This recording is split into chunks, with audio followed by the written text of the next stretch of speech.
général bu ONU moom itam moom ki nga xam ne que moo di Macky ba tey mi ngi bëgg a defar exactement son parcours et sa trajectoire mais avant sénégalais yi à l'unanimité jàpp ni moom Macky war nañoo rendre suñu ay compte laata muy yóotu dara si kanam yow sax dem nga ba jàpp ni Macky Sall parcours am bi mu génnee te itam sax bokk na ñi njëkk a jàpp ni avant Macky mi ngi yóotu li nga xam ne que moo di ONU peut-être wax na ko y a de cela 4 ou 5 mois avant alors naka nu ko daal di jàngatee par rapport ak li nga wax ak li am ak ni ko Macky Sall bëggee wuutu li nga xam ne que moo di poste bu nu mel ak aussi est-ce que il a ses chances à le décrocher la troisième question mooy nga tontu noo lépp est-ce que Sonko ak Bassirou Diomaye comme ni ko ñoom Alioune Tine waxee que ni war nañ jàppale ki nga xam ne que moo di Macky est-ce que da nga siy ànd ak ñoom. Alors damay commencer d'abord première question bi. Ok. Oui, c'est vrai que waxoon naa ko fii ni que Macky Sall il cherche à être le secrétaire général de l'ONU. waxoon naa ko fii il y a des mois de cela.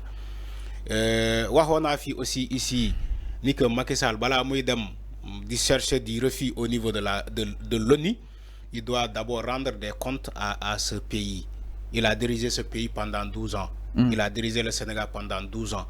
Il doit rendre des comptes, il nous doit des comptes à rendre. Donc, lolo, c'est ma position. Yagana ko wax, te duma si jóge. Je fais partie des Sénégalais qui jugent que Macky Sall, il nous doit des comptes à rendre. Il doit rendre ce pays-là des comptes. Parce que le fi yakou de Fabri. On a enregistré plus de 86 jeunes qui ont été lâchement tués dans des manifestations ici. Macky Sall était le président. Le dernier rapport de la Cour des comptes, le mois qui les finances publiques, l'assistance financière publique, comment Macky Sall a joué son rôle. Mais on l'a vu ici. Il y a un rapport qui est sorti tout récemment. Les gens en ont fait un débat, ils ont commenté ce rapport-là. Il y a des gens qui disent que oui, le rapport-là, on réclame sa paternité. Oui, le rapport n'a pas été signé par la Cour des comptes. Non, c'est de la falsification. D'où ça? À travers, dans ce rapport-là, on nous dit même des comptes qui ont été donc créés dans des banques. On connaît même pas, on sait même pas la provenance de ces comptes. Okay. Donc tout ça, c'est des informations financières. Mayakar ni que Macky Sall il nous doit des explications.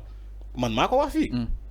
Donc, excepté les autres scandales, comme dans le domaine foncier,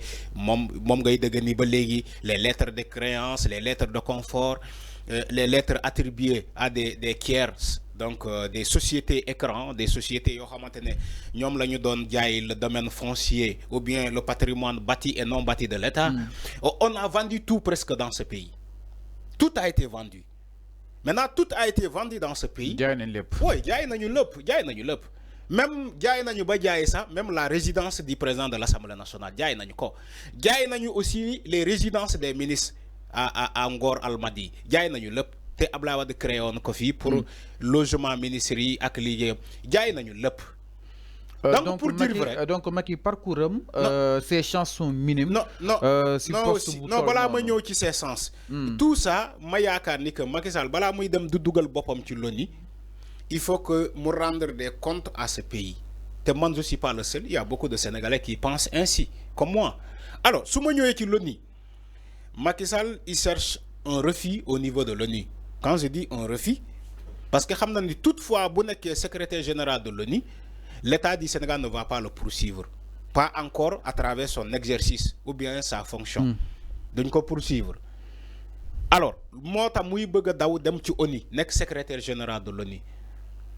Parce que la secrétariat de l'ONU, normalement, selon le programme de l'ONU, ça va revenir à l'Afrique cette année. Afrique, nous avons selon les informations. Secrétaire général de l'ONU, Afrique, nous avons ci année bi motam Macky Sall di manœuvrer ainsi que d'autres chefs d'État tout ça pour daw meuna nek secrétaire général de l'ONU mais man bañuma lolu c'est un poste c'est une ambition bo xamantene Macky Sall il doit d'avoir cette ambition là war nako am mais war nako am dans la mesure que war nañu ko juger au Sénégal ñu xamni que il a les mains propres. Parce que aussi, boy, mais si on est jugé, bah, jugement, il faut mise en accusation. Tu ne peux pas saper justement les étapes. Il faut que. Mais c'est ce que j'ai dit. Fallo, écoute, l'ONU ne va pas donner ce secrétariat-là à quelqu'un bon maintenant. Dans son pays, on nous dit parfois il a fait une haute trahison, supposée. Hein, je dis par exemple, si Macky Sall a fait une haute trahison dans ce pays, tu crois que le poste de secrétariat de l'ONU dinañ jël risque bobu jox ko? C'est une hypothèse, c'est une interrogation. Est-ce que Macky Sall doit occuper cette fonction-là? Je dis, est-ce qu'il doit occuper cette fonction-là? Étant donné que dans son pays, Macky Sall, là où il a géré pendant 12 ans, sa gestion est décriée. Les gens disent que ce dernier doit revenir et rendre des comptes. On lui inflige même ce Macky Sall-là d'avoir occasionné la mort de 86 jeunes à travers des manifestations. C'est des accusations. Je dis simplement c'est des accusations portées à son égard. Est-ce que l'ONU, pour ne pas violer les règles, l'ONU va décider de donner ce secrétariat-là à Macky Sall? Je ne crois pas.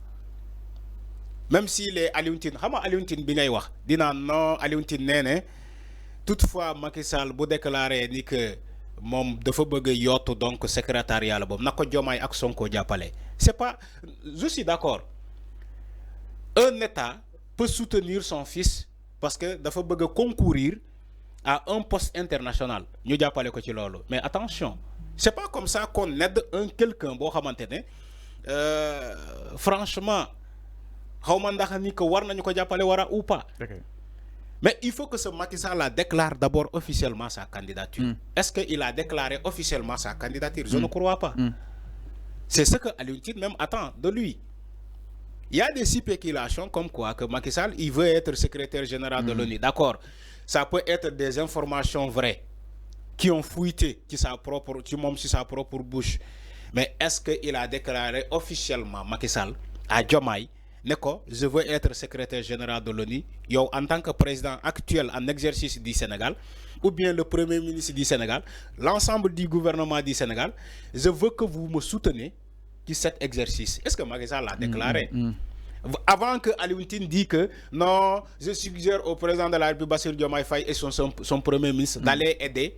Toutefois, Macky Sall a déclaré sa candidature d'aller l'aider pour mon secrétaire général. Il faut d'abord mon Macky Sall. Wax len ko mom wax ko président bi Bassirou Diomaye Faye ak premier ministre. OK. Ne len je veux être candidat.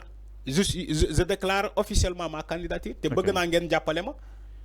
Mais si il le fait pas, mais ñoñu ils sont pas obligés de l'aider. Jappalé ko, ils sont pas obligés. Ils sont pas obligés de l'aider. Mais avant, est-ce que Japoni Macky Sall dem nekk ko ce sera une fierté pour ki nga xam nek modi justement le président Bassirou Diomaye Diakhar Faye ak ki nga xam nek modi justement Sonko vu que ni c'est un Africain moko waral li nga xam nek modi jité donc Macky Sall jité ko peut-être dina tax ñu gëna xam wala kon kaas suñu ay droit devant li nga xam nek modi ce poste bo xam ni itam ONU réew africain ñëpp koy concourir concrètement. Oui, ça peut être ça aussi. Je dis ça peut être ça. Un Africain jité ko te mu doon Sénégalais, ça peut être une fierté. Une fierté. Je suis d'accord. Macky Sall dit que ça peut être une fierté. Mais attention, il ne faut pas oublier, Macky Sall, il est blanc. Il est un blanc. C'est vrai qu'il a il a la couleur noire, mais c'est un blanc dans l'esprit. C'est un toubab, Macky Sall, toubab la. Dera mo ñuul rek, toubab la. Il peut être secrétaire général de l'ONU. Du faale Sénégal ça, du xol Sénégal. Parce qu'il a une rancœur envers ce pays-là. Il a une rancœur envers les nouveaux dirigeants, les nouvelles autorités. Il peut l'être, hein, secrétaire général de l'ONU, il met les roues, il met des bâtons sur les roues de Ousmane Sonko et Non, si, c'est une hypothèse. Oui, bien sûr. Comme nous avons mené de côté positif, nous avons de côté négatif. Mais soyez optimiste quand même. Oui, si, mais l'optimisme est là. L'optimisme est là, Fallo. Moi, je suis en train de lancer des hypothèses. D'abord, Macky Sall, mon ex-secrétaire général de l'ONU, ça peut être une fierté nationale. D'accord, une fierté nationale. Il peut aider Diomaye ak Sonko ci yenen comment dire diplomatie yenen négociation il peut les aider. Mais comme il peut ne pas les aider, mais contrairement il met des bâtons sur le roue. non Macky sañul loolu. non yow yaa ne Macky sañul Macky sañul la lu ëpp loolu Macky def na fi lu ëpp loolu Fallou yow fàtte xaju fi. tant qu'il aime le Sénégal. Est-ce qu'il aime le Sénégal moo tax ma ne la tubaab bu ñuul la Macky Sall tubaab bu ñuul la il a pris tous les intérêts de ce pays jox ko français yi tubaab bi est-ce que c'est aujourd'hui qu'il va aimer le Sénégal? C'est une interrogation que je pose. Okay. Est-ce que Macky c'est aujourd'hui qu'il va aimer le Sénégal? Que quand il était là pendant 12 ans, comment il s'est comporté dans ce pays? Il a pris tous les marchés référentiels, Tobabi, français. Il a imposé, donc, comment dirais-je, les contrats signés avec les entreprises françaises ou bien étrangères. Donc, vous avez pour haute trahison? Non, haute trahison là. Toutefois, c'est révélé réel, ni que Macky Sall a faussé la signature de ce pays, il n'a pas respecté le protocole, mais il peut être poursuivi pour haute trahison. Haute trahison, ce n'est pas un élément qui a été défini. C'est une appréciation de la justice, c'est une appréciation selon les éléments donc, de la cellule d'instruction. Moi, je vais apprécier ces éléments-là, ni que je qualifier de haute trahison ou pas. Okay. Mais haute trahison, ce n'est pas un bouquin, ce n'est pas un livre qu'on a écrit pour dire que c'est de la haute trahison. Mais enfin, la définition exacte, mais c'est ce que j'ai dit. À tout moment, il peut être poursuivi de haute trahison. C'est ce que j'ai dit. À tout moment aussi, bien sûr, je suis d'accord. Alors, avant, par rapport à Miro qui n'a justement, Macky Sall par rapport à quoi alors, on a dit avancer un peu avant.